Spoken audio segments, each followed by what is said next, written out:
بسم اللہ الرحمن الرحیم۔ شروع کرتا ہوں اللہ کے نام سے جو بے انتہا مہربان نہایت رحم والے ہیں۔ الف لام میم را تلك آیات الكتاب والذی انزل الیک من ربک الحق ولكن اکثر الناس لا یؤمنون۔ اللہ الذي رفع السماوات بغير عمد ترونها ثم استوى على العرش وسخر الشمس والقمر كل يجري لأجل مسمى يدبر الأمر يفصل الآيات لعلكم بلقاء ربكم توقنون۔ الف لام میم را، یہ ہیں قرآن کی آیتیں، اور جو کچھ آپ کی طرف اے نبی آپ کے رب کی جانب سے اتارا جاتا ہے سب حق ہے، لیکن اکثر لوگ ایمان نہیں لاتے۔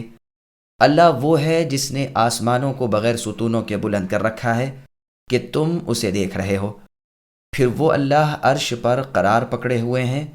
اللہ ہی نے سورج چاند کو ماتحتی میں لگا رکھا ہے، ہر ایک میعاد معین پر گشت کر رہا ہے۔ وہی اللہ کام کی تدبیر کرتے ہیں، وہ اپنے نشانات کھول کھول کر بیان کر رہے ہیں کہ تم اپنے رب کی ملاقات کا یقین کر لو۔ سامعین، اب ان آیتوں کی تفسیر سماعت کیجیے۔ اللہ تعالیٰ کی نازل کردہ تمام باتیں حق ہیں۔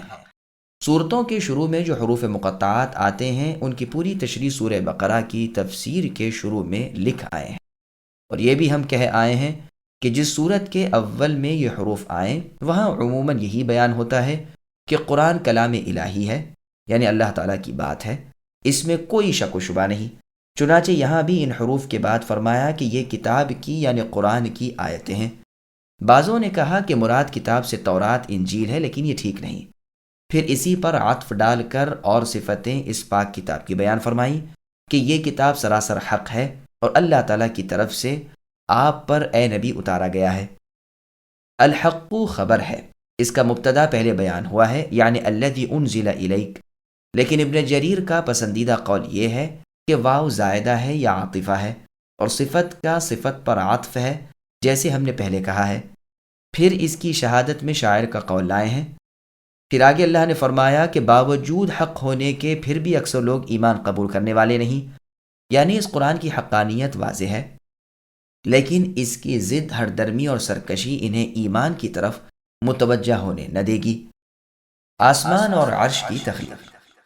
اللہ تعالیٰ کی کمال قدرت اور عظیم سلطنت تو دیکھیے کہ بغیر ستونوں کے آسمان کو اللہ نے بلند و بالا اور قائم کر رکھا ہے۔ زمین سے آسمان کو اللہ تعالیٰ نے کیسا اونچا کیا اور صرف اپنے حکم سے اسے ٹھہرایا، جس کی انتہا کوئی نہیں پاتا۔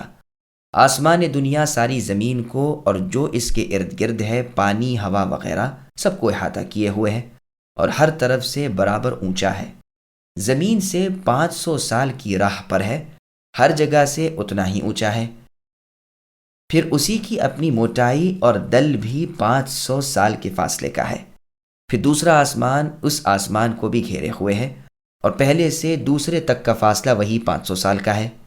اسی طرح تیسرا، پھر چوتھا، پھر پانچواں، پھر چھٹا، پھر ساتواں، جیسا کہ اللہ تعالیٰ نے سورہ طلاق کی آیت نمبر 12 میں فرمایا، اللہ الذی خلق 7 سماوات ومن الارض مثلہن، یعنی اللہ نے 7 آسمان پیدا کیے ہیں اور اسی کے مثل زمینیں بھی، یعنی 7۔ جس طرح آسمان 7 ہیں، زمینیں بھی 7 ہیں۔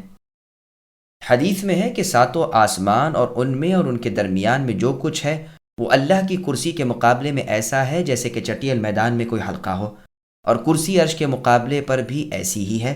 عرش کی قدر اللہ عز و جل کے سوا کسی کو معلوم نہیں۔ بعض سلف کا بیان ہے کہ عرش سے زمین تک کا فاصلہ 50,000 سال کا ہے۔ عرش سرخ یاقوت کا ہے۔ بعض مفسر کہتے ہیں آسمان کے ستون تو ہیں لیکن دیکھے نہیں جاتے، لیکن ایاس ابن معاویہ فرماتے ہیں آسمان زمین پر مشتمل قبے کے ہے، یعنی بغیر ستونوں کے ہے۔ قرآن کی طرز عبارت کے لائق بھی یہی بات ہے، اور سورہ حج کی آیت نمبر 65 میں اللہ نے فرمایا وَيُمْسِكُ السَّمَاءَ أَن تَقَعَ عَلَى الْأَرْضِ، یعنی اللہ نے آسمان کو تھامے ہوئے ہے کہ کہیں وہ تم پر زمین کے اوپر گرنا پڑے۔ اس آیت سے بھی یہی ظاہر ہے، پس ترونہا اس نفی کی تائید ہوگی، یعنی آسمان بلا ستون اس قدر بلند ہے اور تم آپ دیکھ رہے ہو، یہ ہے کمال قدرت۔ چنانچہ امیہ ابن ابی الصلت کے اشعار میں ہے، جس کے اشعار کی بابت حدیث میں ہے کہ اس کے اشعار ایمان لائے ہیں اور اس کا دل کفر کرتا ہے۔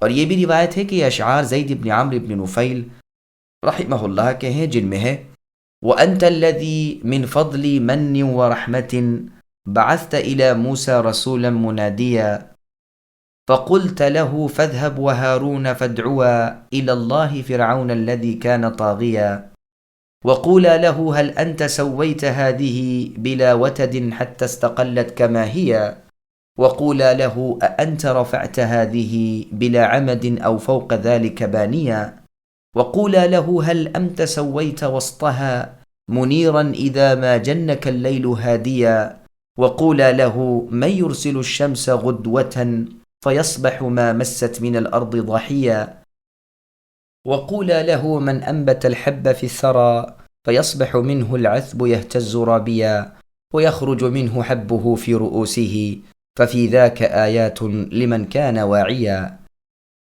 یعنی آپ وہ اللہ ہیں جنہوں نے اپنے فضل و کرم سے اپنے موسیٰ نبی کو مع ہارون ان کے بھائی علیہم السلام کے فرعون کی طرف رسول بنا کر بھیجا، اور ان سے فرما دیا کہ اس سرکش فرعون کو قائل کرنے کے لیے اس سے کہیں کہ اس بلند و بالا بے ستون آسمان کو کیا تو نے اے فرعون بنایا ہے، اور اس میں سورج چاند ستارے تو نے پیدا کیے ہیں، اور مٹی سے دانوں کو اگانے والا، پھر ان درختوں میں بالیں پیدا کر کے ان میں دانے پکانے والا کیا اے فرعون تو ہے؟ کیا قدرت کی یہ زبردست نشانیاں ایک گہرے انسان کے لیے اللہ کی ذات کی دلیل نہیں ہیں؟ پھر اللہ تعالیٰ عرش پر مستوی ہوئے۔ اس کی تفسیر سورہ اعراف میں گزر چکی ہے، اور یہ بھی بیان کر دیا گیا ہے کہ جس طرح ہے اسی طرح چھوڑ دی جائے۔ کیفیت، تشبیہ، تعطیل، تمثیل سے اللہ کی ذات پاک ہے اور برتر اور بلند و بالا ہے۔ سورج چاند اللہ کے حکم کے مطابق گردش میں ہے اور وقت موضوع یعنی قیامت تک برابر اسی طرح لگے رہیں گے، جیسا کہ اللہ نے سورہ یاسین کی آیت نمبر 38 میں فرمایا، جس کا ترجمہ ہے سورج برابر اپنی جگہ چل رہا ہے، اس کی جگہ سے مراد عرش کے نیچے ہے جو زمین کے تلے سے دوسری طرف سے ملحق ہے۔ یہ تمام ستارے یہاں تک پہنچ کر عرش سے اور دور ہو جاتے ہیں۔ کوئی صحیح بات جس پر بہت سی دلیلیں ہیں یہی ہے کہ وہ قبہ ہے متصل عالم، باقی آسمانوں کی طرح وہ محیط نہیں، اس لیے کہ اس کے پائے ہیں اور اس کے اٹھانے والے ہیں، اور یہ بات آسمان مستدیر گھومے ہوئے آسمان میں تصور میں نہیں آ سکتی۔ جو بھی غور کرے گا اسے سچ مانے گا، آیات و احادیث کا جانچنے والا اسی نتیجے پر پہنچے گا۔ وَلِلَّهِ الْحَمْدُ وَالْمِنَّةُ، اور تعریف اور احسان جتلانا تو اللہ ہی کا حق ہے۔ صرف سورج چاند کا ہی ذکر یہاں اس لیے ہے کہ ساتوں سیاروں میں بڑے اور روشن یہی دو ہیں، بس جبکہ یہ دونوں مسخر ہیں تو بطور اولا مسخر ہوئے، جیسے کہ سورج چاند کو سجدہ نہ کرو سے مراد اور ستاروں کو بھی سجدہ نہ کرنا ہے۔ پھر اور روایت میں تصریح بھی موجود ہے۔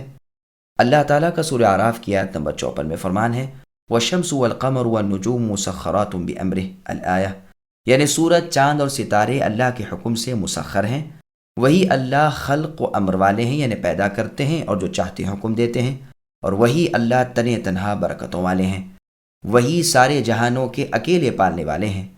وہ آیتوں کو، اپنی وحدانیت کی دلیلوں کو بالتفصیل بیان فرما رہے ہیں کہ تم اے انسانوں اللہ کی توحید کے قائل ہو جاؤ اور اللہ کو مان لو کہ وہ تمہیں فنا کر کے پھر دوبارہ قیامت کے دن زندہ کریں گے اور تمہیں تمہارے اچھے بھلے کا پورا پورا بدلہ انصاف کے ساتھ دے دیں گے۔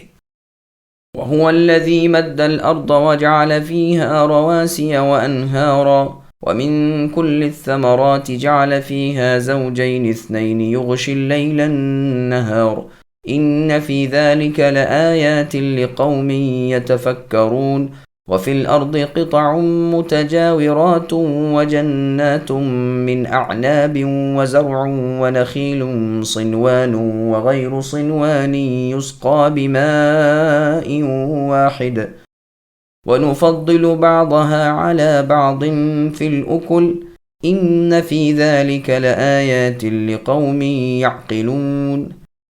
اور اللہ ہی نے زمین کو پھیلا کر بچھا دیا ہے، اور اللہ نے پہاڑ اور نہریں پیدا کر دی ہیں، اور اس میں ہر قسم کے پھلوں کے جوڑے دوہرے دوہرے پیدا کر دیے ہیں، رات کو دن سے اللہ تعالیٰ چھپا دیتے ہیں۔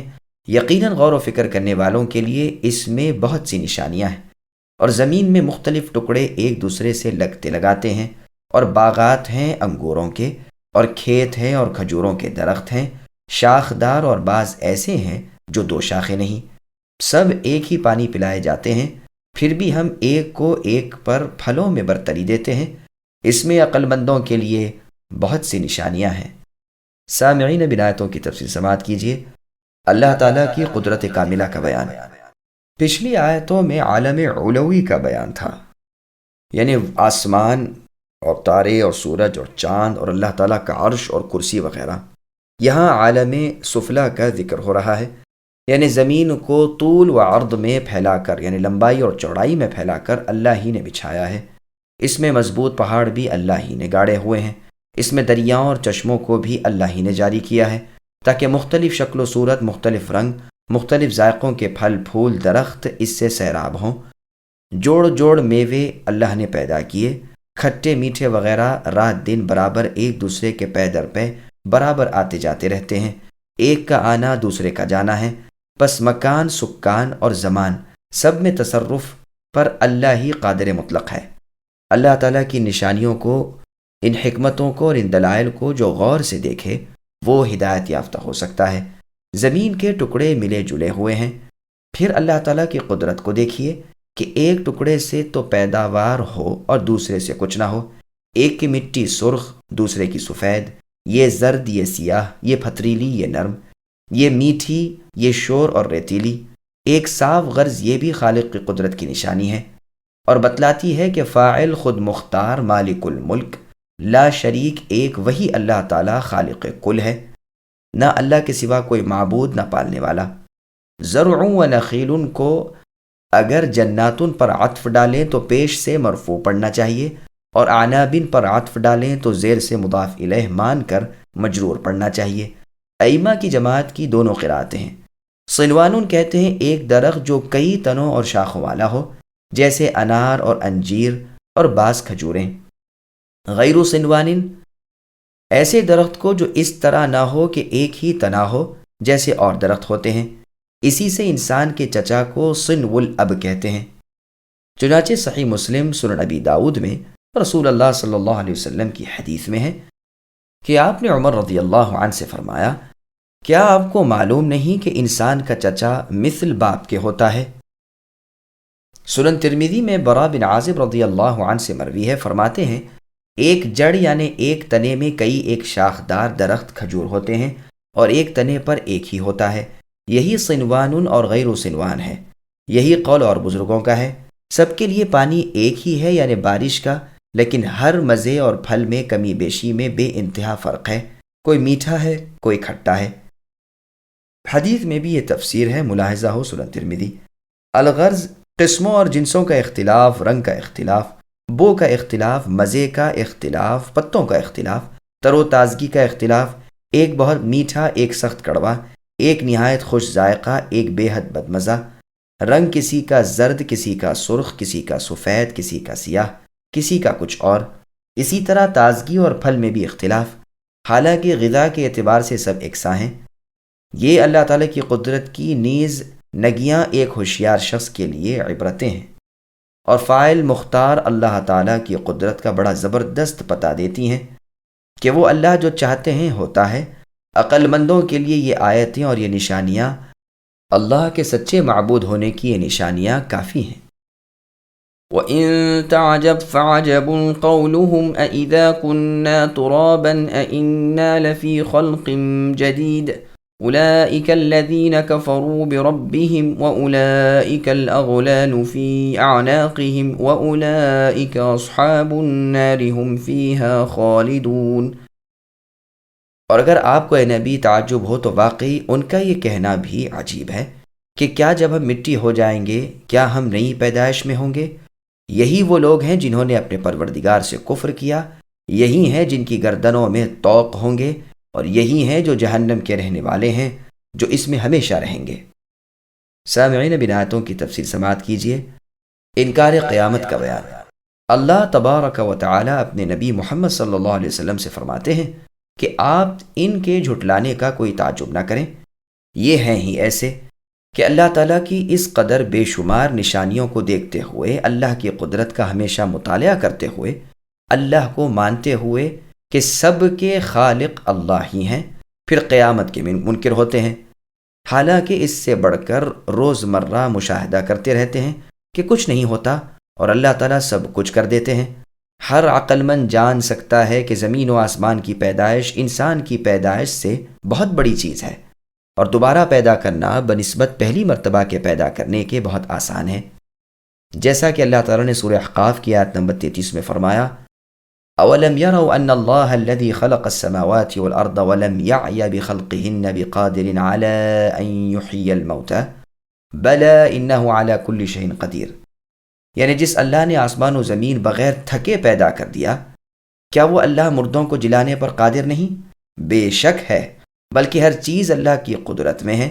پس یہاں اللہ تعالیٰ فرماتے ہیں کہ دراصل یہ کفار ہیں، ان کی گردنوں میں قیامت کے دن طوق ہوں گے، اور یہ جہنمی ہیں جو ہمیشہ جہنم میں رہیں گے۔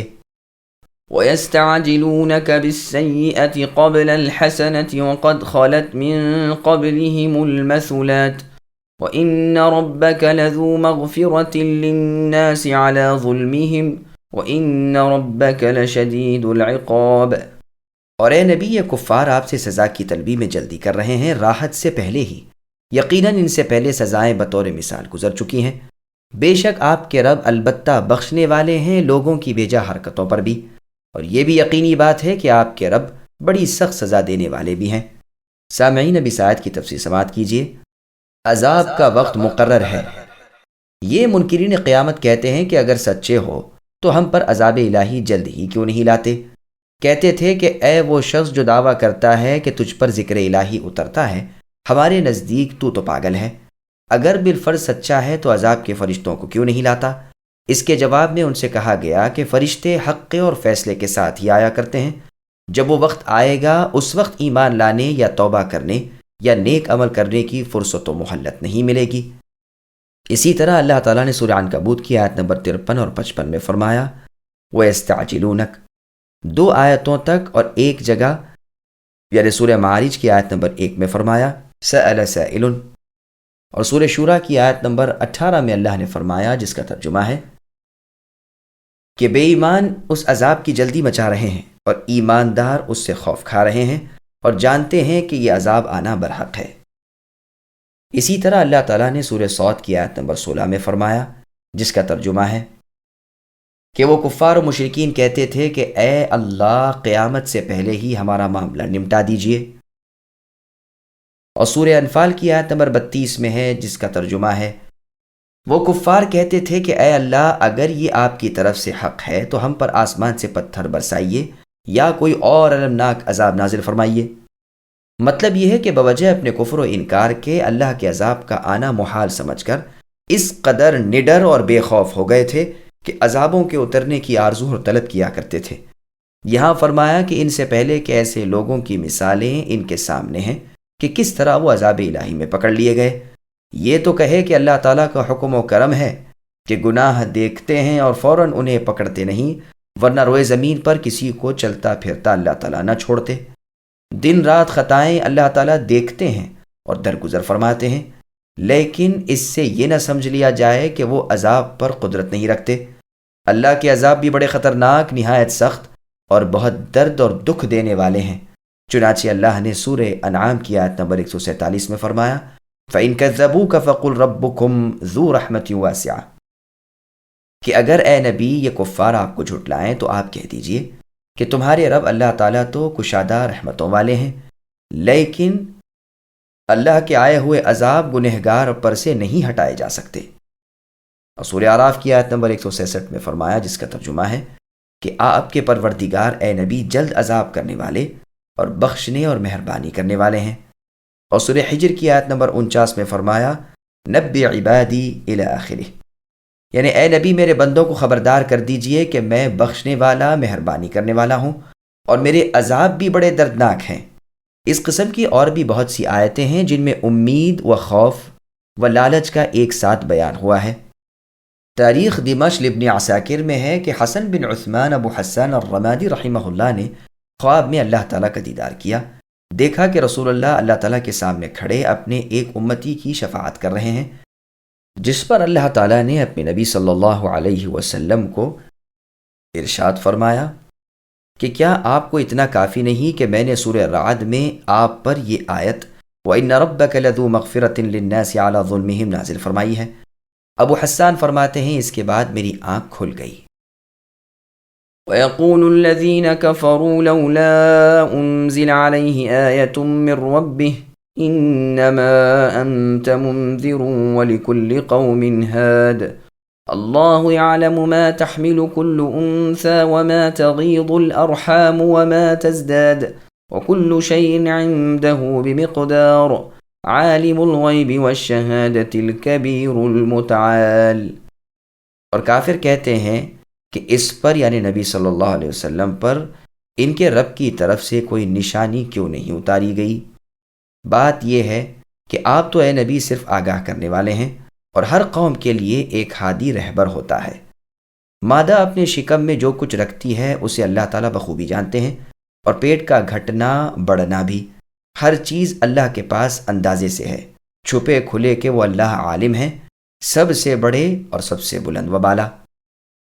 سامعین بنایتوں کی تفسیر سماعت کیجیے۔ ہدایت اللہ کے اختیار میں ہے۔ کافر لوگ عذر اعتراض کہا کرتے تھے کہ جس طرح اگلے پیغمبر معجزے لے کر آئے، یہ پیغمبر یعنی محمد صلی اللہ علیہ وسلم کیوں نہیں لائے؟ مثلا صفا پہاڑ سونے کا بنا دیتے، یا مثلا عرب کے پہاڑ یہاں سے ہٹ جاتے اور یہاں سبزہ اور نہریں ہو جاتی۔ پس ان کے جواب میں اور جگہ ہے کہ ہم یہ معجزے بھی دکھا دیتے، مگر اگلوں کی طرح ان کے جھٹلانے پر پھر اگلوں جیسے ہی عذاب ان پر آ جاتے۔ تو ان کی ان باتوں سے مغموم و متفکر نہ ہو جایا کریے۔ آپ کے ذمے تو اے نبی صرف تبلیغ ہی ہے، آپ ہدایت دینے والے نہیں۔ ان کے نہ ماننے سے آپ کی پکڑ نہ ہوگی۔ ہدایت اللہ کے ہاتھ میں ہے، یہ آپ کے بس کی بات نہیں۔ ہر قوم کے لیے رہبر اور داعی ہے، یا یہ مطلب کہ ہادی میں ہوں، آپ ڈرانے والے ہیں۔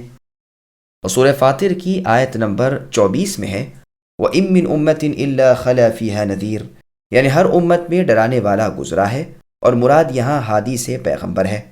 پس پیشوا رہبر ہر گروہ میں ہوتا ہے، جس کے علم و عمل سے دوسرے راہ پا سکیں۔ اس امت کے پیشوا رسول محمد صلی اللہ علیہ وسلم ہیں۔ معجم الاوسط اور معجم الصغیر للطبرانی اور زوائد المسند عبداللہ میں حسن سند کے ساتھ علی رضی اللہ عنہ سے منقول ہے کہ اس جگہ اس آیت میں ہادی یعنی ہدایت دینے والے سے مراد قریش کے ایک آدمی ہیں، یعنی خود رسول اللہ صلی اللہ علیہ وسلم۔ رحم مادر میں پرورش پانے والے بچے کی حقیقت سے صرف اللہ تعالیٰ آگاہ ہیں۔ اللہ کے علم سے کوئی چیز پوشیدہ نہیں۔ تمام جاندار مادائیں حیوان ہوں یا انسان، ان کے پیٹ کے بچوں کا، ان کے حمل کا اللہ تعالیٰ کو علم ہے۔ پیٹ میں کیا ہے اللہ تعالیٰ بخوبی جانتے ہیں، یعنی مرد ہے یا عورت، اچھا ہے یا برا، نیک ہے یا بد، عمر والا ہے یہ بے عمر کا۔ چنانچہ اللہ تعالیٰ نے سورہ نجم کی آیت نمبر 32 میں فرمایا ہوا اعلم بکم الآیہ، یعنی اللہ تعالیٰ بخوبی جانتے ہیں جبکہ تمہیں زمین سے پیدا کرتے ہیں اور جبکہ تم ماں کے پیٹ میں چھپے ہوئے ہوتے ہو۔ اور سورہ زمر کی آیت نمبر 6 میں فرمایا یخلقکم فی بطون امہاتکم الآیہ، یعنی وہ اللہ تو ایسے ہیں کہ تمہیں تمہاری ماں کے پیٹ میں پیدا کرتے ہیں، ایک کے بعد دوسری پیدائش میں، تین تین اندھیروں میں۔ اور سورہ مؤمنون کی آیت نمبر 12 میں اللہ تعالیٰ نے فرمایا وَلَقَدْ خَلَقْنَا الْإِنسَانَ مِنْ سُلَالَةٍ الْآیہ، یعنی ہم نے انسان کو مٹی سے پیدا کیا، پھر نطفے سے نطفے کو خون بستہ کیا، خون بستہ کو لوتھڑے گوشت کا کیا، لوتھڑے کو ہڈی کی شکل میں کر دیا، پھر ہڈی کو گوشت چڑھایا، پھر آخری اور پیدائش میں پیدا کیا۔ پس بہترین ہے خالق اللہ تعالیٰ بابرکت ہیں۔ بخاری اور مسلم کی حدیث میں فرمان رسول صلی اللہ علیہ وسلم ہے کہ تم میں سے ہر ایک کی پیدائش 40 دن تک اس کی ماں کے پیٹ میں جمع ہوتی رہتی ہے، پھر اتنے ہی دنوں تک وہ بصورت خون بستہ رہتا ہے، پھر اتنے ہی دنوں تک وہ گوشت کا لوتھڑا رہتا ہے، پھر اللہ تبارک و تعالی خالق کل ایک فرشتے کو بھیجتے ہیں جسے 4 باتوں کے لکھ لینے کا حکم ہوتا ہے، اس کا رزق، عمر اور نیک و بد ہونا لکھ لیتا ہے۔ اور صحیح بخاری اور مسلم ہی کی ایک اور روایت میں ہے، وہ فرشتہ پوچھتا ہے اے اللہ، مرد ہوگا یا عورت، شقی یعنی بدبخت ہوگا یا سعید خوش بخت ہوگا، اس کی روزی کیا ہے، عمر کتنی ہے؟ اللہ تعالیٰ بتلاتے ہیں اور وہ فرشتہ لکھ دیتا ہے۔ صحیح بخاری نے صحیح ابن حبان، سنن الکبریٰ، معجم الاوسط للطبرانی وغیرہ میں رسول اللہ صلی اللہ علیہ وسلم کا فرمان ہے کہ غیب کی 5 کنجیاں ہیں جنہیں بجز اللہ تعالیٰ علیم و خبیر کے اور کوئی نہیں جانتا۔ کل کی بات اللہ کے سوا اور کوئی نہیں جانتا۔ پیٹ کیا بڑھتے ہیں اور کیا گھٹتے ہیں کوئی نہیں جانتا۔ بارش کب برسے گی اس کا علم بھی کسی کو نہیں۔ کون شخص کہاں مرے گا اسے بھی اللہ کے سوا کوئی نہیں جانتے۔ قیامت کب قائم ہوگی اس کا علم بھی اللہ ہی کو ہے۔ پیٹ کیا گھٹاتے ہیں اس سے مراد حمل کا ساقط ہو جانا ہے، اور رحم میں کیا بڑھ رہا ہے، کیسے پورا ہو رہا ہے، یہ بھی اللہ کو بخوبی علم رہتا ہے۔ دیکھ لو، کوئی عورت 10 مہینہ لیتی ہے، کوئی 9، کسی کا حمل گھٹتا ہے کسی کا بڑھتا ہے۔ 9 ماہ سے گھٹنا، 9 ماہ سے بڑھ جانا اللہ کے علم میں ہے۔ ضحاک رحمہ اللہ کا بیان ہے کہ میں 2 سال اپنی ماں کے پیٹ میں رہا، یعنی میری پیدائش سے پہلے۔ جب پیدا ہوا تو میرے اگلے 2 دانت نکل آئے تھے۔ عائشہ رضی اللہ عنہا کا فرمان ہے کہ حمل کی انتہائی مدت 2 سال کی ہوتی ہے۔ کمی سے مراد بعض کے نزدیک ایام حمل میں خون آنا، اور زیادتی سے مراد 9 ماہ سے زیادہ حمل کا ٹھہرا رہنا ہے۔ مجاہد رحمہ اللہ فرماتے ہیں 9 سے پہلے جب عورت خون کو دیکھے تو 9 سے زیادہ ہو جاتے ہیں، مثلا ایام حیض کے۔ خون کے گرنے سے بچہ اچھا ہو جاتا ہے، اور نہ گرے تو بچہ پورا پاٹھا اور بڑا ہوتا ہے۔ مکحول رحمہ اللہ فرماتے ہیں بچہ اپنی ماں کے پیٹ میں بالکل بے غم، بے کھٹکے اور با آرام ہوتا ہے۔ اس کی ماں کے حیض کا خون اس کی غذا ہوتا ہے، جو بے طلب با آرام اسے پہنچتا رہتا ہے۔ یہی وجہ ہے کہ ماں کو ان دنوں حیض نہیں آتا۔ پھر جب بچہ پیدا ہوتا ہے تو زمین پر ٹکتے ہی چلاتا ہے۔ اس انجان جگہ سے اسے وحشت ہوتی ہے۔ جب اس کی نال کٹ جاتی ہے تو اللہ تعالیٰ اس کی روزی ماں کے سینے میں پہنچا دیتے ہیں، اور اب بھی بے طلب و بے جستجو، بے رنج و غم، بے فکری کے ساتھ اسے روزی ملتی رہتی ہے، یعنی ماں کا دودھ۔ پھر ذرا بڑا ہوتا ہے، اپنے ہاتھوں کھانے پینے لگتا ہے، لیکن بالغ ہوتے ہی روزی کے لیے ہائے ہائے کرنے لگتا ہے۔ موت اور قتل تک سے روزی حاصل ہونے کا امکان ہو تو پس و پیش نہیں کرتا۔ افسوس اے ابن آدم، تجھ پر حیرت ہے، جس اللہ نے تجھے تیری ماں کے پیٹ میں روزی دی، جس اللہ نے تجھے تیری ماں کی گود میں روزی دی، جس اللہ نے تجھے بچے سے بالغ بنانے تک روزی دی، اب تو بالغ اور عقل مند ہو کر یہ کہنے لگا کہ ہائے کہاں سے کھاؤں گا، موت ہو یا قتل ہو۔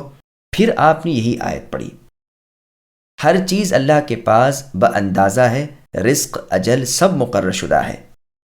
بخاری، مسلم، سنن نسائی، بیہقی، مصنف عبد الرزاق، مصنف ابن ابی شیبہ میں ہے کہ رسول اللہ صلی اللہ علیہ وسلم کی ایک بیٹی صاحبہ نے آپ کے پاس آدمی بھیجا کہ میرا بچہ آخری حالت میں ہے، یعنی زندگی اور موت کی کشمکش میں ہے، قریب ہے کہ مر جائے۔ رسول اللہ کا تشریف لانا میرے لیے خوشی کا باعث ہے۔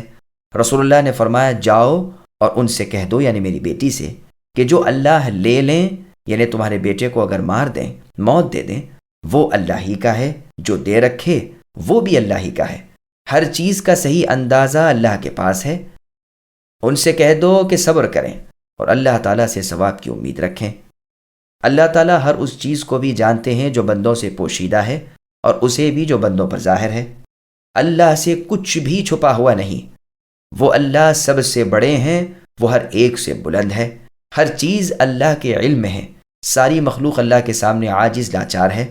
تمام سر اللہ کے آگے جھکے ہوئے ہیں۔ تمام بندے اللہ کے سامنے عاجز لاچار اور محض بے بس ہیں۔ سواء منكم من أسر القول ومن جهر به ومن هو مستخف بالليل وسارب بالنهار له معقبات من بين يديه ومن خلفه يحفظونه من أمر الله إن الله لا يغير ما بقوم حتى يغيروا ما بأنفسهم وَإِذَا أَرَادَ اللَّهُ بِقَوْمٍ سُوءًا فَلَا مَرَدَّ لَهُ وَمَا لَهُم مِّن دُونِهِ مِن وَالٍ۔ تم انسانوں میں سے کسی کا اپنی بات کو چھپا کر کہنا اور بآواز بلند سے کہنا اور جو رات کو چھپا ہوا ہو اور جو دن میں چل رہا ہو، سب اللہ پر برابر و یکساں ہیں۔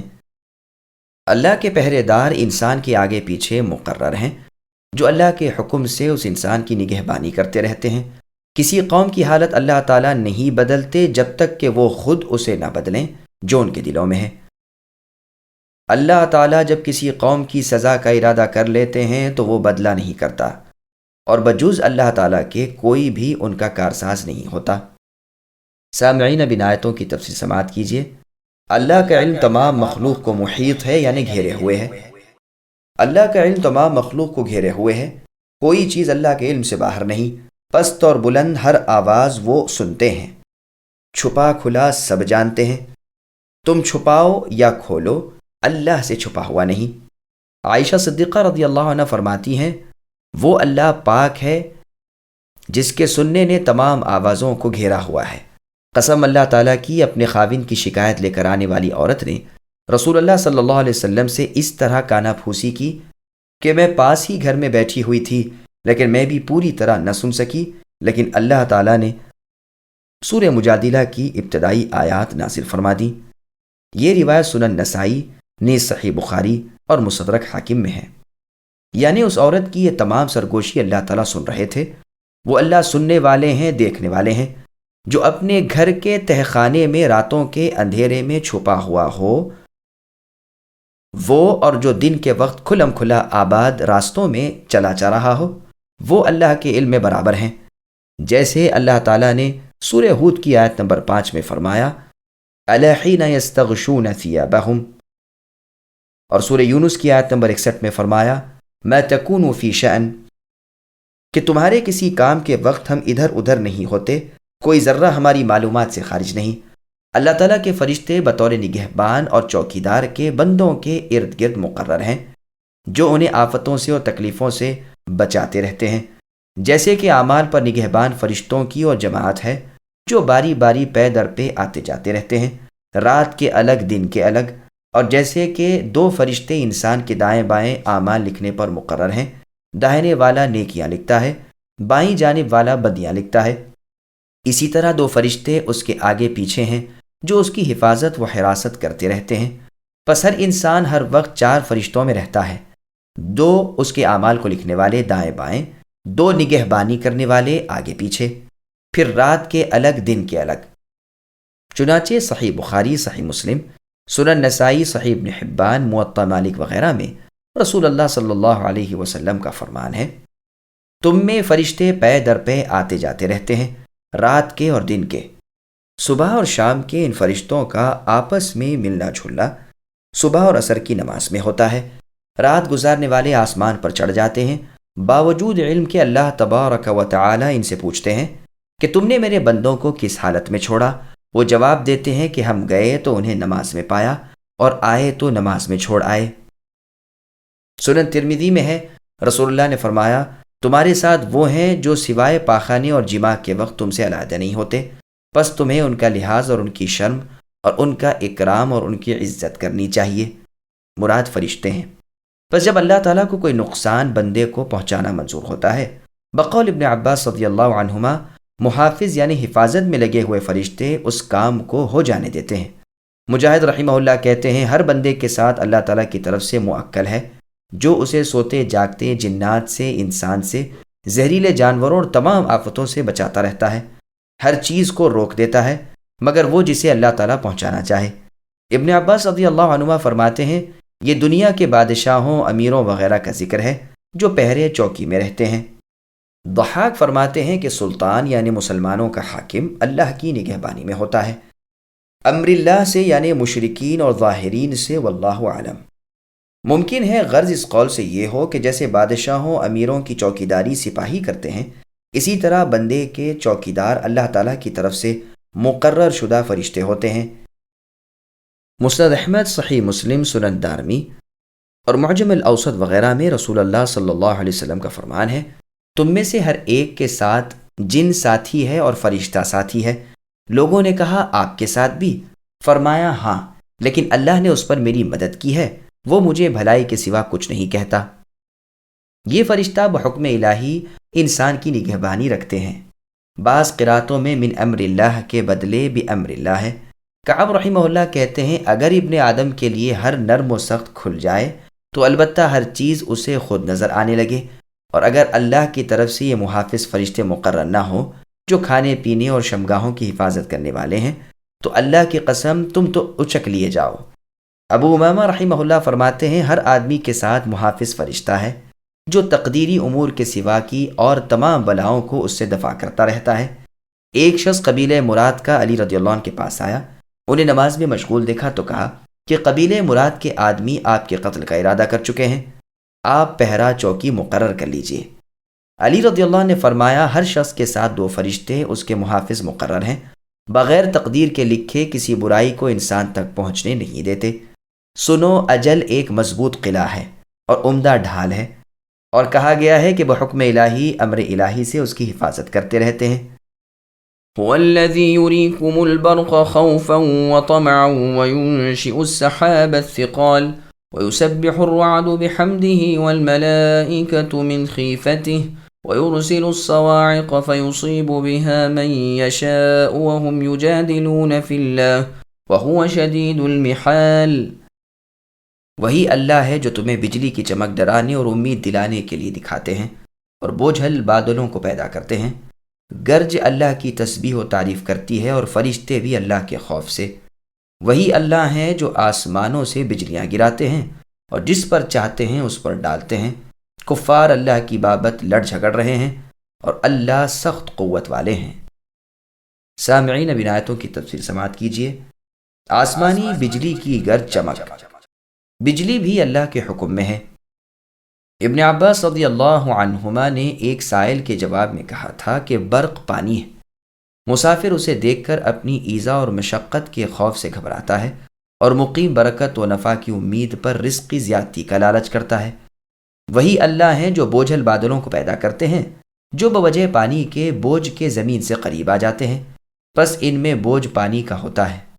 پھر اللہ نے فرمایا کہ کڑک بھی اللہ کی تسبیح اور حمد کرتی ہے، اور سورہ اسراء کی آیت نمبر 44 میں اللہ نے فرمایا کہ ہر چیز اللہ کی تسبیح و حمد کرتی ہے۔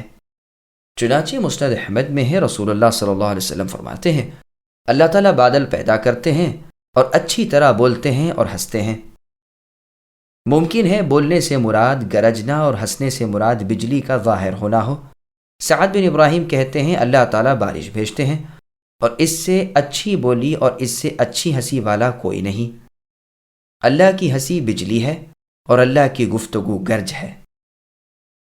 صحیح ادب المفرد میں ابن عباس رضی اللہ عنہما سے مروی ہے کہ وہ گرج سن کر یوں کہتے سبحان من سبحت لہ۔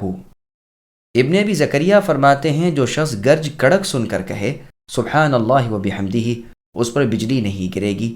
عبداللہ بن زبیر رضی اللہ عنہما گرج کڑک کی آواز سن کر باتیں چھوڑ دیتے اور فرماتے سبحان اللہ الذی یسبح الرعد بحمدہ والملائکۃ من خیفتہ، یعنی پاک ہے اللہ کی وہ ذات کہ جس کی تسبیح بیان کرتی ہے گرج اللہ کی تعریف سمیت اور فرشتے اللہ کے خوف سے۔ پھر عبداللہ بن زبیر رضی اللہ عنہما فرماتے ہیں کہ اس آیت میں اور اس آواز میں زمین والوں کے لیے بڑی ڈراوے کی چیز ہے۔ انس رضی اللہ عنہ سے مروی ہے کہ ایک شخص نے قرآن کو جھٹلایا اور رسول اللہ کی نبوت سے انکار کیا، اسی وقت آسمان سے بجلی گری اور وہ ہلاک ہو گیا، اور یہ آیت اتری۔ کفار و مشرکین اللہ کی عظمت و توحید کو نہیں مانتے، حالانکہ اللہ تعالیٰ اپنے مخالفوں اور منکروں کو سخت سزا اور ناقابل برداشت عذاب کرنے والے ہیں۔ پس یہ آیت سورہ نمل کی آیت نمبر 50 جیسی ہے جس میں اللہ نے فرمایا وَمَكَرُوا مَكْرًا وَمَكَرْنَا مَكْرًا وَهُمْ لَا يَشْعُرُونَ الآیہ، یعنی ان کفار و مشرکین نے مکر کیا، چال چلی، فریب رچا، اور ہم نے بھی اس طرح کہ انہیں معلوم نہ ہو سکا۔ اب تو آپ اے نبی دیکھ لیں کہ ان کے مکر کا انجام کیا ہوا، ہم نے انہیں اور ان کی قوم کو غارت کر دیا۔ اللہ سخت پکڑنے والے ہیں، بہت قوی ہیں، پوری قوت و طاقت والے ہیں۔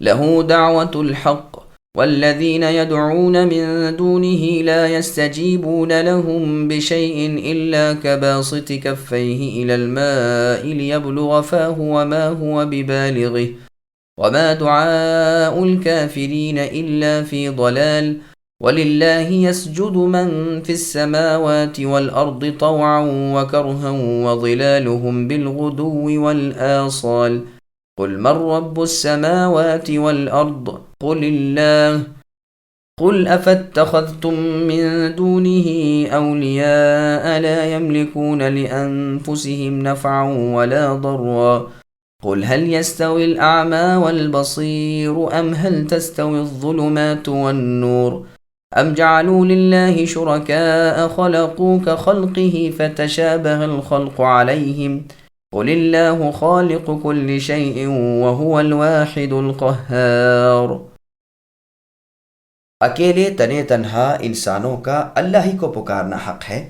جو لوگ اللہ کے سوا اوروں کو پکارتے ہیں وہ ان کے کسی کام پر نہیں پہنچتے مگر جیسے کہ کوئی شخص اپنے دونوں ہاتھ پانی کی طرف پھیلائے ہوئے ہو کہ اس کے منہ میں پڑ جائے تو وہ پانی اس کے منہ میں پہنچنے والا نہیں۔ ان منکروں کی جتنی پکار ہے سب گمراہی میں ہے۔ اللہ ہی کے لیے زمین و آسمان کی سب مخلوق خوشی اور ناخوشی سے سجدہ کرتی رہتی ہے، اور ان کے سائے بھی صبح و شام سجدہ کرتے ہیں۔ اے نبی، ان سے پوچھئے کہ آسمان و زمین کے پروردگار کون ہیں؟ کہہ دیجئے اللہ ہے۔ کہہ دیجئے کیا تم پھر بھی اللہ کے سوا اوروں کو حمایتی بنا رہے ہو جو خود اپنی جان کے بھلے برے کا اختیار نہیں رکھتے؟ کہہ دیجئے کیا اندھا اور دیکھتا برابر ہو سکتے ہیں؟ یا کیا اندھیریاں اور روشنی برابر ہو سکتی ہیں؟ کیا جنہیں یہ مشرک لوگ اللہ کا شریک ٹھہرا رہے ہیں انہوں نے بھی رب کی طرح مخلوق پیدا کی ہے کہ ان کی نظر میں مخلوق مشتبہ ہو گئی ہو؟ کہہ دیجئے کہ صرف اللہ ہی تمام چیزوں کے خالق ہیں، وہ اکیلے ہیں اور زبردست غالب ہیں۔ سامعین، اب آیتوں کی تفسیر سماعت کیجیے۔ مشرکین کو سمجھانے کے لیے ایک مثال۔ علی بن ابی طالب رضی اللہ عنہ فرماتے ہیں اللہ تعالیٰ کے لیے دعوت حق ہے، اس سے مراد توحید ہے۔ محمد بن منکدر کہتے ہیں مراد لا الہ الا اللہ ہے۔ پھر مشرکوں کافروں کی مثال بیان ہوئی کہ جیسے کوئی شخص پانی کی طرف ہاتھ پھیلائے ہوئے ہو کہ اس کے منہ میں وہ خود بخود پہنچ جائے تو ایسا نہیں ہو سکتا۔ اسی طرح یہ کفار جنہیں پکارتے ہیں اور جن سے امید رکھتے ہیں وہ ان کی امیدیں پوری نہیں کر سکتے۔ اور یہ مطلب بھی ہے کہ جیسے کوئی اپنی مٹھیوں میں پانی بند کر لے تو وہ رہ نہیں سکتا۔ پس باسط بمعنی قابض ہے، عربی شعر میں بھی قابض ماء آیا ہے۔ پس جیسے پانی مٹھی میں روکنے والا اور جیسے پانی کی طرف ہاتھ پھیلانے والا پانی سے محروم ہے، ایسے ہی یہ مشرک اللہ کے سوا دوسروں کو گو پکاریں لیکن رہیں گے محروم ہی۔ دین دنیا کا کوئی فائدہ انہیں نہ پہنچے گا، ان کی پکار بیکار و بے فائدہ ہے۔ ہر چیز اللہ کو سجدہ کرتی ہے۔ اللہ تعالیٰ اپنی عظمت و سلطنت کو بیان فرما رہے ہیں کہ ہر چیز اللہ کے سامنے پست ہے اور ہر ایک اللہ کی سرکار میں اپنی عاجزی کا اظہار کرتی ہے۔ مومن خوشی سے اور کافر بزور اللہ کے سامنے سجدے میں ہے۔ ان کی پرچھائیاں صبح شام اللہ کے سامنے جھکتی رہتی ہیں۔ آصال جمع ہے اصیل کی، اور آیت میں بھی اس کا بیان ہوا ہے۔ چنانچہ اللہ نے سورہ نحل کی آیت نمبر 48 میں فرمایا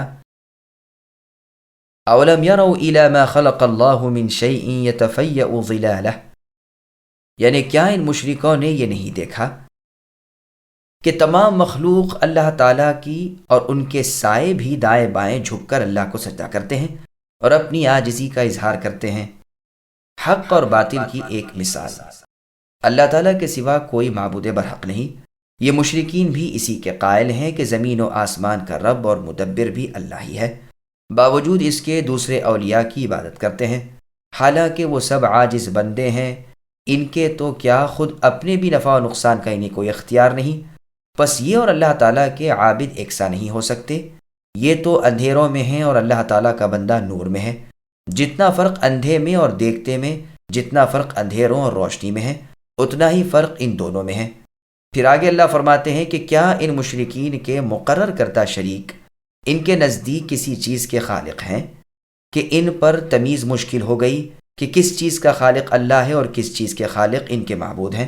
حالانکہ ایسا نہیں۔ اللہ تعالیٰ کے مشابہ اس جیسا اس کے برابر کا اور اللہ کے مثل کا کوئی نہیں۔ وہ اللہ وزیر سے، شریک سے، اولاد سے، بیوی سے بالکل پاک ہے، اور ان سب سے اللہ کی ذات بلند و بالا ہے۔ یہ تو مشرکین کی پوری بے وقوفی ہے کہ اپنے جھوٹے معبودوں کو اللہ کا پیدا کیا ہوا اللہ کی مملوک سمجھتے ہوئے پھر بھی ان کی پوجا پاٹ میں لگے ہوئے ہیں۔ لبیک پکارتے ہوئے کہتے ہیں کہ اے اللہ، ہم حاضر ہوئے، آپ کا کوئی شریک نہیں مگر وہ شریک کے وہ خود آپ کی ملکیت میں ہے، اور جس چیز کا وہ مالک ہے وہ بھی دراصل آپ ہی کی ملکیت ہے، جیسا کہ صحیح مسلم اور معجم الکبیر میں یہ بات رسول اللہ سے منقول ہے۔ قرآن نے سورہ زمر کی آیت نمبر 3 میں ایک مقولہ فرمایا کہ مَا نَعْبُدُهُمْ إِلَّا لِيُقَرِّبُونَ إِلَى اللَّهِ زُلْفَىٰ۔ مشرکین کہتے کہ ہم تو ان کی عبادت صرف اس لالچ میں کرتے ہیں کہ یہ ہمیں اللہ سے قریب کر دیں۔ ان کے اس اعتقاد کی رگ گردن توڑتے ہوئے اللہ تعالیٰ نے سورہ سبا کی آیت نمبر 23 میں فرمایا، جس کا ترجمہ ہے کہ اللہ کے پاس کوئی بھی اللہ کی اجازت کے بغیر لب نہیں ہلا سکتا، یہاں تک کہ آسمانوں کے فرشتے بھی شفاعت اللہ کی اجازت کے بغیر کر ہی نہیں سکتے۔ سورہ مریم کی آیت نمبر 93 تا 95 میں اللہ نے فرمایا، جس کا ترجمہ ہے زمین و آسمان کی تمام مخلوق اللہ کے سامنے غلام بن کر بروز قیامت آنے والی ہے، سب اللہ تعالیٰ کی نگاہ میں اور اللہ کی گنتی میں ہیں، اور ہر ایک تنہا اللہ کے سامنے قیامت کے دن حاضری دینے والا ہے۔ بس جب سب کے سب یعنی اللہ کی تمام مخلوق بندے اور غلام ہونے کی حیثیت میں اللہ کے ہاں یکساں حیثیت رکھتے ہیں، پھر ایک کا دوسرے کی عبادت کرنا بڑی حماقت اور کھلی بے انصافی نہیں تو اور کیا ہے۔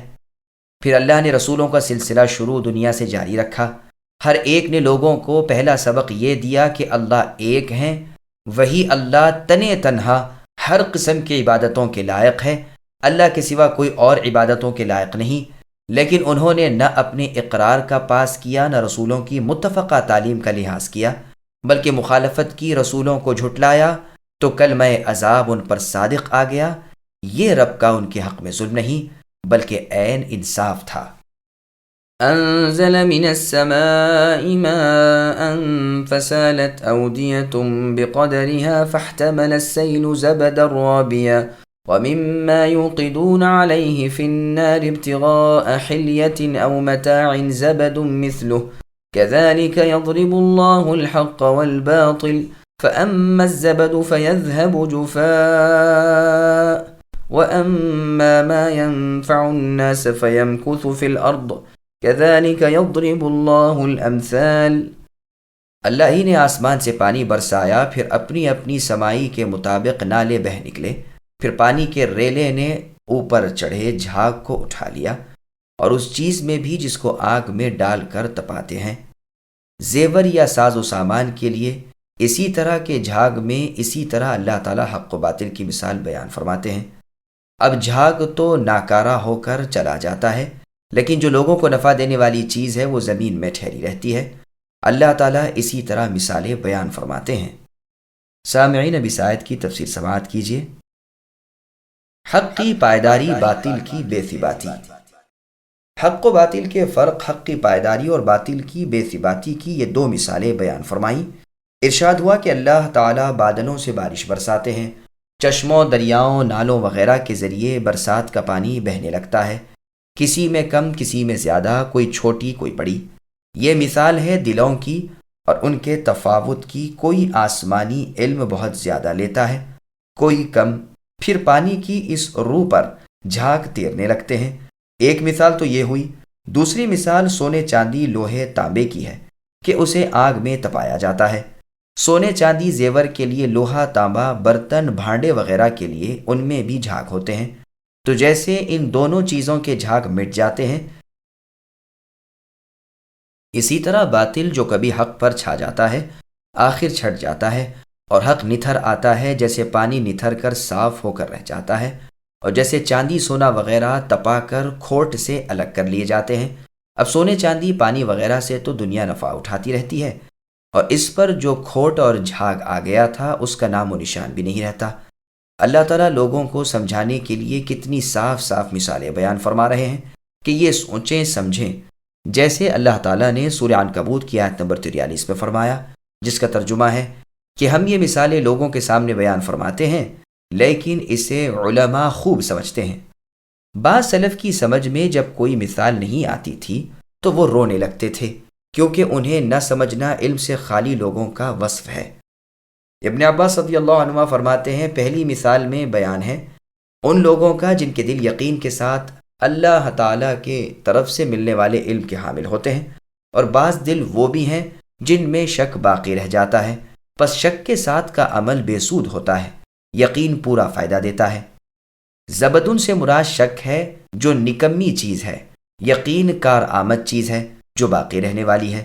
جیسے زیور جو آگ میں تپایا جاتا ہے تو کھوٹ جل جاتی ہے اور کھری چیز رہ جاتی ہے، اسی طرح اللہ کے ہاں یقین مقبول ہے، شک مردود ہے۔ پس جس طرح پانی رہ گیا اور پینے وغیرہ کے کام آیا، اور جس طرح سونا چاندی اصلی رہ گیا اور زیور وغیرہ کے کام آیا، اور جس طرح تانبا لوہا وغیرہ رہ گیا اور اس کے ساز و سامان بنے، اسی طرح نیک اور خالص اعمال عمل کرنے والے کو نفع دیتے ہیں اور باقی رہتے ہیں۔ ہدایت و حق پر جو عمل پیرا رہے وہ نفع پاتا ہے۔ جیسے لوہے کی چھری تلوار بغیر تپائے بن نہیں سکتی، اسی طرح باطل اور شک اور ریاکاری والے اعمال اللہ کے ہاں کارآمد نہیں ہو سکتے۔ قیامت کے دن باطل ضائع ہو جائے گا اور اہل حق کو حق نفع دے گا۔ سورہ بقرہ کے شروع میں منافقوں کی دو مثالیں اللہ رب العزت نے بیان فرمائی، ایک پانی کی، ایک آگ کی۔ سورہ نور میں کافروں کی دو مثالیں بیان فرمائیں، ایک سراب یعنی ریتی کے، دوسری سمندر کی تہ کی اندھیروں کی ریتی موسم گرما میں دور سے باہر لہریں لیتا ہوا دریا کا پانی معلوم ہوتا ہے۔ چنانچہ بخاری و مسلم کی حدیث میں ہے، رسول اللہ نے فرمایا کہ قیامت کے دن یہودیوں سے پوچھا جائے گا کہ تم کیا مانگتے ہو؟ وہ کہیں گے پیاسے ہو رہے ہیں، پانی چاہتے ہیں۔ تو ان سے کہا جائے گا کہ پھر جاتے کیوں نہیں ہو؟ چنانچہ جہنم ایسے نظر آئے گی جیسے دنیا میں ریتیلے میدان۔ سورہ نور کی آیت نمبر 40 میں اللہ نے فرمایا او کظلمات فی بحر اللجی۔ بخاری اور مسلم میں فرمان رسول ہے کہ جس ہدایت و علم کے ساتھ اللہ تعالیٰ نے مجھے مبعوث فرمایا ہے، اس کی مثال اس بارش کی طرح ہے جو زمین پر برسی۔ زمین کے ایک حصے نے تو پانی کو قبول کیا، گھاس چارہ بکثرت اگایا، بعض زمین جاذب تھی، اس نے پانی کو روک لیا، بس اللہ تعالیٰ نے اس سے بھی لوگوں کو نفع پہنچایا، پانی ان کے پینے کے، پلانے کے، کھیت کے کام آیا۔ اور ٹکڑا زمین کا سنگلاخ اور سخت تھا، نہ اس میں پانی ٹھہرا نہ وہاں کچھ پیداوار ہوئی، بس یہ مثال ہے اس کی جس نے دین میں سمجھ حاصل کی اور میری بعثت سے اللہ نے اسے فائدہ پہنچایا، اس نے خود علم سیکھا اور دوسروں کو سکھایا، اور مثال ہے اس کی جس نے اس کے لیے سر بھی نہ اٹھایا اور نہ اللہ کی وہ ہدایت قبول کی جس کے ساتھ میں بھیجا گیا ہوں، بس وہ مثل سنگلاخ سخت زمین کے ہے۔ صحیح مسلم، صحیح بخاری، سنن ترمذی وغیرہ میں ہے، رسول اللہ نے فرمایا میری اور تمہاری مثال اس شخص کی طرح ہے جس نے آگ جلائی، جب آگ نے اپنے آس پاس کی چیزیں روشن کر دیں تو پتنگے اور پروانے وغیرہ کیڑے اس میں گر کر جان دینے لگے۔ وہ انہیں ہر چند روکتا ہے لیکن اس پر بھی وہ برابر گر رہے ہیں۔ بالکل یہی مثال میری اور تمہاری ہے کہ میں تمہاری کمر پکڑ پکڑ کر تمہیں روکتا ہوں اور کہہ رہا ہوں کہ آگ سے پرے ہٹو، لیکن تم میری نہیں سنتے، نہیں مانتے، مجھ سے چھوٹ چھوٹ کر آگ میں گرے چلے جاتے ہو۔ پس حدیث میں بھی پانی کی اور آگ کی دونوں کی مثالیں آ چکی ہیں۔ للذین استجابوا لربهم الحسنى والذین لم يستجیبوا له لو ان لهم ما في الارض جميعا ومثله معه لافتدوا به اولئک لهم سوء الحساب ومأواهم جہنم وبئس المہاد۔ جن لوگوں نے اپنے رب کے حکم کی بجاوری کی ان کے لیے بھلائی ہے، اور جن لوگوں نے اللہ کے حکم برداری نہ کی، اگر ان کے لیے زمین میں جو کچھ ہے سب کچھ ہو اور اسی کے ساتھ ویسا ہی اور بھی ہو، جب بھی وہ سب کچھ اپنے بدلے میں دے دیں، یہی ہے جن کے لیے حساب کی سختی ہے اور جن کا ٹھکانہ جہنم ہے جو بہت بری جگہ ہے۔ سامعین، اب اس آیت کی تفسیر سماعت کیجیے۔ نیک کام کا اچھا جبکہ برے کام کا برا بدلہ۔ نیکوں بدوں کا انجام بیان ہو رہا ہے۔ اللہ رسول کو ماننے والے، احکام کے پابند، خبروں پر یقین رکھنے والے تو نیک بدلے پائیں گے۔ ذوالقرنین نے فرمایا تھا کہ ظلم کرنے والے کو ہم بھی سزا دیں گے اور اللہ کے ہاں بھی سخت عذاب دیا جائے گا، اور ایماندار نیک اعمال لوگ بہترین بدلہ پائیں گے اور ہم ان سے نرمی کی باتیں کریں گے۔ اور سورہ یونس کی آیت نمبر 26 میں ہے، جس کا ترجمہ ہے نیکوں کے لیے نیک بدلہ ہے اور زیادتی بھی، یعنی اللہ تعالیٰ کے چہرے کا دیدار۔ پھر آگے اللہ فرماتے ہیں جو لوگ اللہ کی باتیں نہیں مانتے یہ قیامت کے دن ایسے عذابوں کو دیکھیں گے کہ اگر ان کے پاس ساری زمین بھر کر سونا ہو تو وہ اپنے فدیے میں دینے کے لیے تیار ہو جائیں، بلکہ اس جتنا اور بھی، مگر بروز قیامت نہ فدیہ ہوگا، نہ بدلہ، نہ عوض، نہ معاوضہ، ان سے سخت باز پرس ہوگی۔ ایک چھلکے اور ایک ایک دانے کا حساب لیا جائے گا، جیسا کہ بخاری، مسلم، صحیح ابن حبان وغیرہ میں ہے۔ حساب میں پورے نہ اتریں گے، عذاب ہوگا، جہنم ان کا ٹھکانہ ہوگا جو بدترین جگہ ہوگی۔ أفمن يعلم أنما أنزل إليك من ربك الحق كمن هو أعمى إنما يتذكر أولو الألباب الذين يوفون بعهد الله ولا ينقضون الميثاق والذين يصلون ما أمر الله به أن يوصل ويخشون ربهم ويخافون سوء الحساب والذين صبروا ابتغاء وجه ربهم وأقاموا الصلاة وأنفقوا مما رزقناهم سرا وعلانية ويدرؤون بالحسنة السيئة أولئك لهم عقبى الدار جنات عدن يدخلونها ومن صلح من آبائهم وأزواجهم وذرياتهم والملائكة يدخلون عليهم من كل باب سلام عليكم بما صبرتم فنعم عقبى الدار۔ کیا وہ ایک شخص جو یہ علم رکھتا ہو کہ آپ کی طرف اے نبی آپ کے رب کی جانب سے جو اتارا گیا ہے حق ہے، اس شخص جیسا ہو سکتا ہے جو اندھا ہو؟ نصیحت تو وہی قبول کرتے ہیں جو عقل مند ہوں، جو اللہ کے عہد و پیما کو پورا کرتے ہیں اور قول و قرار کو توڑتے نہیں۔ اللہ نے جن چیزوں کے جوڑنے کا حکم دیا ہے وہ اسے جوڑتے ہیں، اپنے پروردگار سے ڈرتے ہیں اور حساب کی سختی کا کھٹکا رکھتے ہیں، اپنے رب کی رضامندی کی طلب کی وجہ سے صبر کرتے رہتے ہیں اور نمازوں کو برابر قائم رکھتے ہیں، اور جو کچھ ہم نے انہیں دے رکھا ہے اسے چھپے کھلے خرچ کرتے رہتے ہیں اور برائی کو بھی بھلائی سے ٹالتے رہتے ہیں۔ انہی کے لیے عاقبت کا گھر ہے، ہمیشہ رہنے کے لیے باغات، جہاں یہ خود جائیں گے اور ان کے باپ دادوں اور بیویوں اور اولادوں میں سے بھی جو نیک کار ہوں۔ ان کے پاس فرشتے ہر دروازے سے آئیں گے، کہیں گے کہ تم پر سلامتی ہوتی رہے صبر کے بدلے، کیا ہی اچھا بدلہ ہے اس گھر کا۔ سامعین، اب ان آیتوں کی تفصیل سماعت کیجیے۔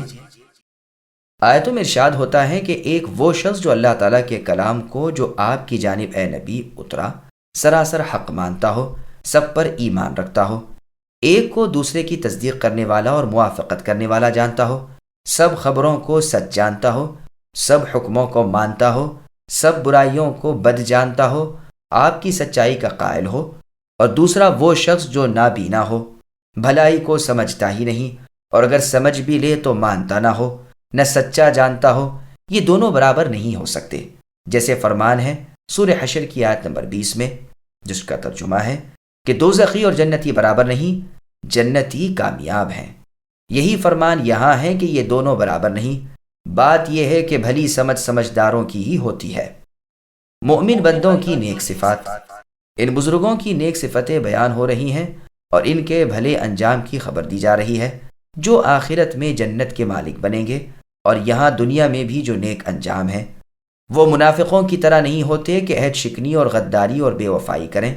یہ منافق کی خصلت ہے کہ وعدہ کر کے توڑ دیں، جھگڑوں میں گالیاں بکیں، باتوں میں جھوٹ بولیں، امانت میں خیانت کریں، صلہ رحمی کا، رشتہ داروں سے سلوک کرنے کا، فقیر محتاج کو دینے کا، بھلی باتوں کے نبھانے کا، جو حکم الہی ہے یہ اس کے عامل ہیں، رب کا خوف دل میں رچا ہوا ہے، نیکیاں کرتے ہیں فرمان الہی سمجھ کر، بدیاں چھوڑتے ہیں فرمان الہی سمجھ کر، آخرت کے حساب کا کھٹکا رکھتے ہیں، اسی لیے برائیوں سے بچتے ہیں، نیکیوں کی رغبت کرتے ہیں، اعتدال کے راستے نہیں چھوڑتے، ہر حال میں فرمان الہی کا لحاظ رکھتے ہیں، حرام کاموں اور اللہ تعالیٰ کی نافرمانیوں کی طرف گو نفس گھسیٹے لیکن یہ اسے روک لیتے ہیں، اور ثواب آخرت یاد دلا کر مرضی مولا، رضا رب کے طالب ہو کر نافرمانیوں سے باز رہتے ہیں، نماز کی پوری حفاظت کرتے ہیں، رکوع سجدے کے وقت خشوع و خضوع شرعی طور پر بجا لاتے ہیں، جنہیں دینا اللہ نے فرمایا ہے انہیں اللہ کی دی ہوئی چیزیں دیتے رہتے ہیں،